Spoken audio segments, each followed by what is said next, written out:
Okay, the first one is super interesting, especially for someone like me. My boys are 11 and 8. They're online, they game, they watch YouTube, and a lot of times they come up with some of these websites that I've never even heard of, and I feel like these change so quickly.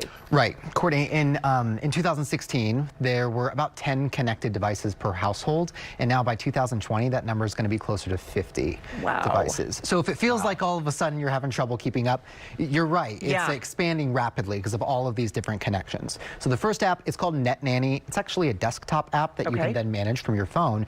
And what's really nice about it is it's an all-in-one security management. You know, gone are the days of, put the TV on parent control and you're done. You can manage specific devices with things like adult controls, pornography controls, things like that. You can also put a curfew on it, which is really nice. So it's going to stop them from getting online. Right. So late at night, after you put them to bed, if they're, maybe staying up late playing video games, you can just put a curfew on their devices. And this does have a cost to it. Yep, it's $54.99 a year, so it is an investment. But if you find that you're, in a larger household where you're just having to manage a lot of devices and you don't want to be overthinking it, then it comes out to not too much per month. Absolutely. I think it's worth it. Yeah, absolutely.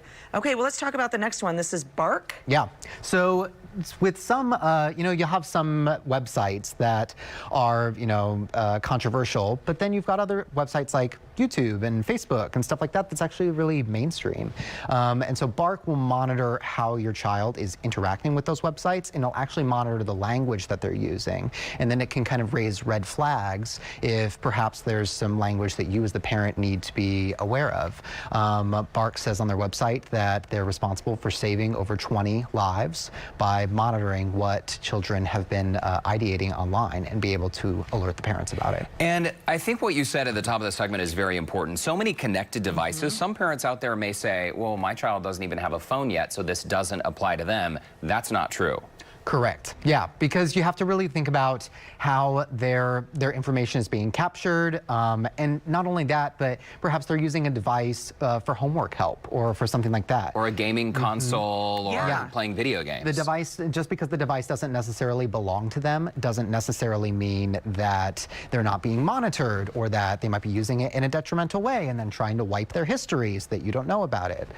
So yeah. Okay, that's really great information. Okay, one thing too that I think is really interesting, I have one going into middle school, which we all know what happens in 6th grade, sort of the wheels fall off the bus for a short amount of time. It's a transition. It is a transition. But I think as everybody goes back to school, we want to manage this. And you've got some great apps for this, whether it's students and parents, right? Yeah, absolutely. So a good, I think one thing that comes up a lot is rideshare, right? You suddenly, especially when you enter this middle school, high school time, you've got kids managing a whole bunch of different activities and things like that. And so kind of figuring out who's going to pick up whom from where, especially in Houston when everyone's driving everywhere all the time. There's a great app called Figure 8, and that app is essentially a rideshare app so that you don't have to be spending all your time texting other parents and things like that to figure out what is going on.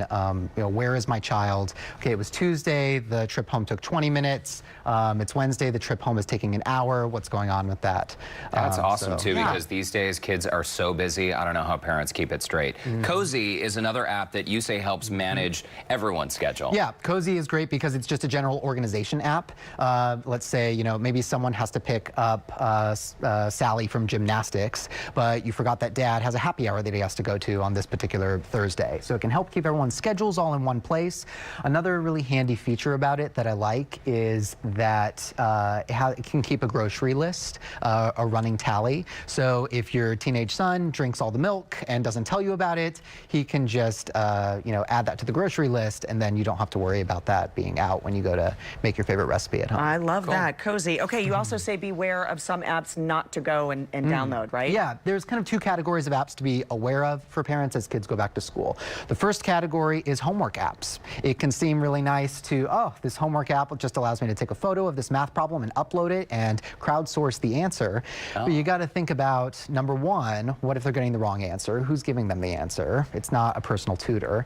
And then number two, are you kind of cutting off at the legs your child's learning curve, really? Are they just learning how to use the technology to get the answer? Exactly. Instead of thinking critically? It's sort of like borderline cheating, isn't it? Doing that? Even if it's not cheating with the, you know, from a school perspective, just thinking about like, okay, I'm reinforcing that my child is going to go on this app in order to get the answer to their math problem rather than be resourceful about it. And then another thing that's good for parents to be aware of is live video apps. So in our day, it was, you know, being anonymous on chat rooms and stuff like that. Technology has come so far that now there are a lot of live video apps coming out where it's the best way to describe it is if you were FaceTiming with a stranger. So you can create a profile and, you know, similar to chat roulette or things like that, you can be connecting with users, but rather than it being profiles and things like that, you're actually connecting with them immediately on live video in real time.